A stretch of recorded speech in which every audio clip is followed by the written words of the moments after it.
समाव ओरैनो नर्मेल सोमावसारदोंमोन आरम्भनिसो नालाय 87 निफ्राय जोंना आन्दलना जागायजेनदों ओमफ्राय 88 आव बे घटना जादों। दा जोंनि स्ल'गाना जाहैबाय डिभाइड आसाम 50-50 माने 50 नान बड'फ्रा 50% आसामाव थाथों आरो ट्राइबेलफ्रा माने 50% एलेकायाव थाथों बेबायदि सिन्था खालामनानै जोङो मोनसे एलेका बिनानै जोङो आन्दलन खालामदोंमोन बर'लेण्ड बानायनो थाखाय। बे समाव नाम होआखैमोन, नमेनक्लेचार गैयामोन जे ट्राइबेलफोरनि थाखाय बर' आरो एनादार ट्राइबेलफोरनि थाखाय जोंनो मोनसे सेपारेट स्टेट नांगौ होननानै आन्दलन खालामदोंमोन। बे आन्दलना पिटिसि जुगनिफ्राय पिटिसिनि आमोलनिफ्रायनो जादों। बिथांमोना उदयाचल नाम दोनदोंमोन। दा जोंनि मानगोनां बड'फा उपेन्द्रनाथ ब्रह्म बिथाङाबो फरायसा आफादखौ लानानै एबसुखौ लानानै बिथाङाबो माने पिटिसिनि सायाव सोनारनो हायाखै, लामा नायनो हायाखै। बिथांमोना आन्दलन खालामबाय, दासिमबो जेबो फिथाइ थायाखै। बेखौ साननानै गोदानै आन्दलन खालामफिनदोंमोन 87 निफ्राय। दा बे आन्दलनावनो माने जोंना डिभाइड आसाम 50-50 जाबाय नालाय बे स्ल'गाना जोंना जरदार जाबाय। दा जोंनि आन्दलनकारि माखासे लिडारफोरखौ हमनानै लांनानै माने बुग्लिहैयोमोन। डिभाइड आसाम 50-50 नालाय खावसेखौ एखेबारे बेंगुरा खालामोमोन आरो सिगाङाव माने फारसेथिं बुवा फारसेथिं ओरैबायदि बुग्लियोमोन आरोखि बेबायदि खालामोमोन। आरो माने मानसिखौनो आथिङाव खानानै ओरै आथिङा गोजौआव खर'आ गाहायाव बिदि खागदावनानै दोनोमोन। आं जिहेथु माने बे समाव आइजो आफादनि आफादगिरि बे हिसाबै गासैबो समयसाफ्रा आंनाव फैग्रोयोमोन। आंना न'आ टाउनाव जानायखाय माने आंनाव फैग्रोयो। जायफ्रानोखि एरेस्ट जादों बिसोरनि न'खरनि मानसिफ्रा आंनाव फैनानै आंखौ बुङो जे जोंनि उमुखखौ थानायाव हमनानै लांबाय। हमनानै लांबा बेबायदि अयथासार खालामनायखौ आं मोनथिनो मोनबाय।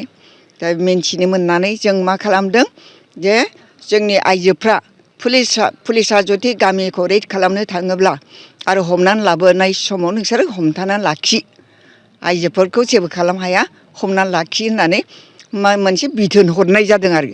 सिगाङाव हमथानानैबो लाखिनाय जादों जेनेबा, खिन्थु ओरैजाय माने ओइदिनखालि माने माबाया पुलिस अफिसारा पुलिसफोरखौ माने अर्डार होबाय गुलि माने गावनो थाखाय।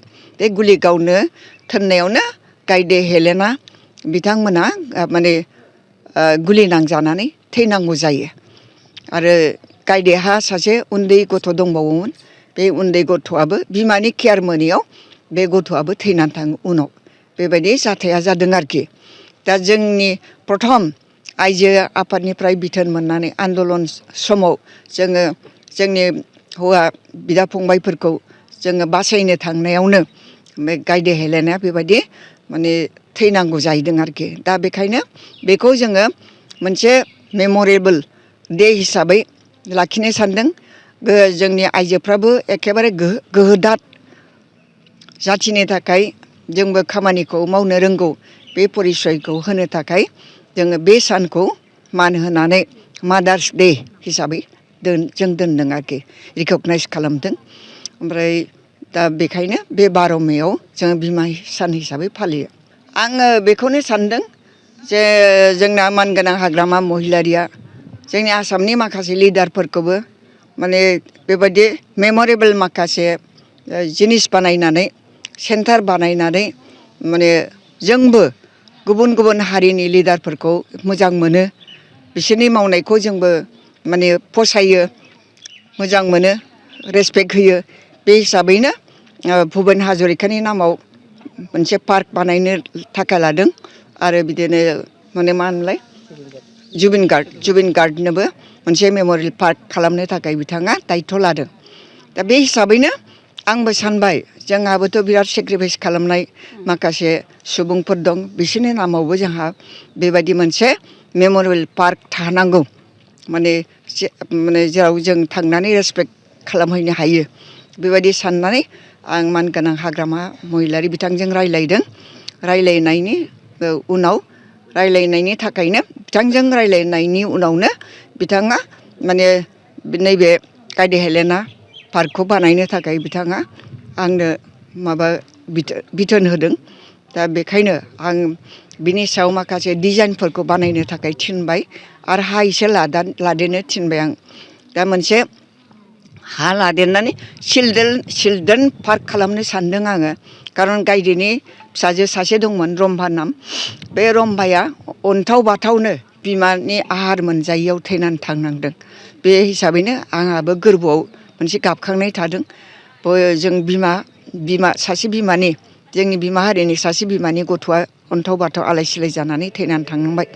बे हिसाबैनो आङो बे रम्भानि माबाखौबो सेक्रिफाइसखौबो आं एसे बेसेन गोसा खालामनो सानदों आरोखि।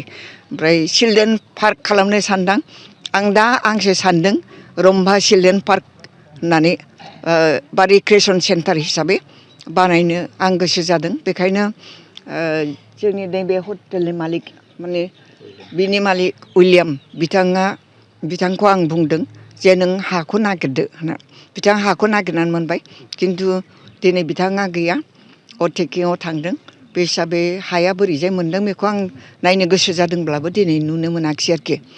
दा बे जोंनि मोनसे मेमरियेल सेन्टार जाथों, जोंनि आइजोफ्रा मोनसे इन्सपिरेसन मोनथों, बेखौ साननानै माने बेखौ मावनो गोसो जादों। आरो बयबो मोजां मोनदों, बाख्नायदों जे जों गोसो जादोंमोन बेबायदि जोंहाबो मोनसे गायदे हेलेनानि नामाव मोनसे सेन्टार थानांगौ, बेखौ जों सानबाय थादोंमोन।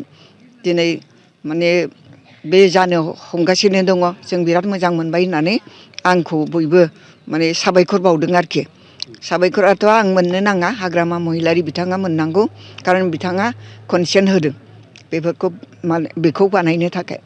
आरो बिनि बादैबो बिनेस्वर ब्रह्म मेमरियेल पार्क आं खालामबावनो नागिरदों। बिनि सायावबो बिथाङा बिथोन होदों, दे बिनि सायावबो खालाम होननानै बिथोन होदों। बेखौबो खालामगासिनो दं दा, मावोबो। माने बिथाङा जाथिनि थाखाय सेक्रिफाइस खालामनानै थांबाय। जोंहा देबनागरि स्क्रिप्टजोंनो लेखा फरायनानै बेसेबांबा आवगायखाबायमोन, 10-20 बोसोर आवगायखाबाय। बिनि उनाव प्रफुल्ल महन्तनि आमोलाव बिथाङा चिफ मिनिस्टार जानायनि उनाव एजिपि सरखार दानाय समाव माने जोंनि गारजियानफ्रा रमान स्क्रिप्टनि थाखाय आन्दलन खालामदोंमोन नालाय। दा प्रफुल्ल महन्तनि दिनावनो जों बर' हारिनो रमान स्क्रिप्टखौ गथायदोंमोन, होदोंमोन। दा खिन्थु आं सिन्था खालामबाय, एथ' बोसोर माने देबनागरि स्क्रिप्टजों फरायखांनायनि उनाव दिनै जोंनि सेंग्रा जांगिलाफ्रा माने बेसेबांबा फरायनानै ओंखारबाय, ग्रेजुवेट जाबाय, MA खालामबाय। दा बिसोरो सृष्टि खालामनो हानाय क्रिएसननि मोनसे पावारबो मोनबाय, बिसोरो केपासिटि मोनबाय। दा बिनि उनाव जुदि जों रमान स्क्रिप्ट लाबावनांगौबा 20 बोसोर जों फावसयसिगोन होननानै आं बुंदोंमोन एबसुनि लिडारफोरनि सिगाङाव। दा एबसुनि लिडारफोरनि सिगाङाव आं बुंनायाव एबसुनि लिडारफ्राबो सानबाय नंमारगौ, जोंथ' देबनागरिजोंनो फरायनानै दिनै जोंनि स्टुडेन्ट जेनेरेसना बेसेबांबा आवगायखाबाय।